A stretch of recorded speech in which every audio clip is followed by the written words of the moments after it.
फिक्र मत कीजिए मैडम, आपको आपकी मंजिल पर पहुंचा देंगे। तो गाइस, जनक और अनिरुद्ध की जिंदगी में क्या चलता रहता है? कि अनिरुद्ध बीमार नहीं है। रिपोर्ट्स देखिए आदित्य। उस रिपोर्ट में अनिरुद्ध का नाम हो सकता है, लेकिन वो सब एक दिखावा था। जैसे तैसे करके अनिरुद्ध ने झूठ बोल के जनक को मनाया शादी के लिए। अर्शी आ जाती है अपने पेट में बच्चा लेकर के। झूठ बोला? वो भी अनिरुद्ध को तो पता ही नहीं है ये सब कैसे और कब हुआ है।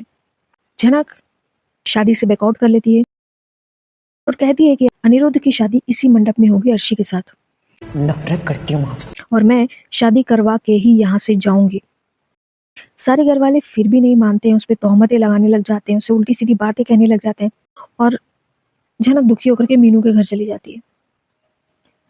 अगले दिन शादी होगी अनिरुद्ध की और अर्शी की, और जहाँ पर जनक को एक खुलासा होगा आदित्य के द्वारा कि अनिरुद्ध ने अपनी बीमारी का झूठा बहाना बनाया।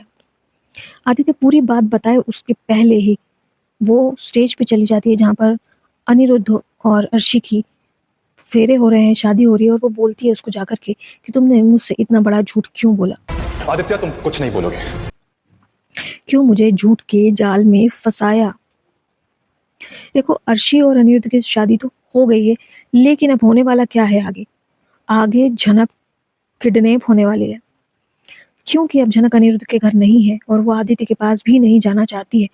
तो अब कुलभूषण को मौका मिलेगा झनक को किडनैप करने का। प्रॉपर्टी पैसा, मेरी प्रॉपर्टी मुंबई में है घर। एक्चुअली उससे थोड़ी सी दूरी पर है। आप मेरे साथ आपके पापा के घर चल सकती हैं। अभी तो क्या एक बार फिर अनिरुद्ध अपनी नई शादीशुदा प्रेग्नेंट बीवी को छोड़कर झनक को बचाने के लिए आएगा, या फिर इस बार फिर से आदित्य कपूर आएगा या पल्ला झाड़ देगा कि अब झनक का बहुत हो गया, अब मैं जाता हूँ अपना काम करूँ? क्या लगता है आपको, ये झनक की शादी का ये जो पूरा तमाशा हुआ है उसके बारे में आपका क्या कहना है? कमेंट सेक्शन में जरूर बताएगा। अर्शी की शादी फाइनली अनिरुद्ध से हो जाएगी, दोनों फेरे ले लेंगे, मांग में सिंदूर हो जाएगा। फाइनली इतने महीनों से जो तमाशा चल रहा था कि तुम्हारी शादी नहीं हुई है, पूरी शादी नहीं हुई है, अधूरी शादी हुई है, वो भी हो जाएगी। लेकिन अब शादीशुदा अनिरुद्ध झनक से जो प्यार करता है, क्या करेगा? अब तो फाइनल उसका रजिस्टर मैरिज हो गई है। अब कैसे वो झनक को पाएगा या मिलेगा, या झनक का अब क्या होगा? प्लीज़ कमेंट बिलो यार, बहुत ही कंफ्यूजिंग चल रहा है ये सीरियल। कभी ये होता है, कभी मुंबई चली जाती है, कभी फिल्म मिल जाती है, कभी बीमार हो जाती है, कभी किसी को हार्ट अटैक आ जाता है, कभी किसी को कोई किडनैप कर देता है, कभी एक कार में डूबने लग जाती है, कभी इसकी याददाश्त चली जाती है, कभी इसका बाप आ जाता है, कभी इसकी माँ आ जाती है। आपको क्या लगता है झनक में क्या हो रहा है? आखिर क्या होने वाला है झनक में?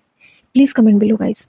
वीडियो अच्छा लगा हो तो लाइक कर देना, चैनल अभी तक सब्सक्राइब नहीं किया हो तो प्लीज़ सब्सक्राइब कर देना। Thank you for watching.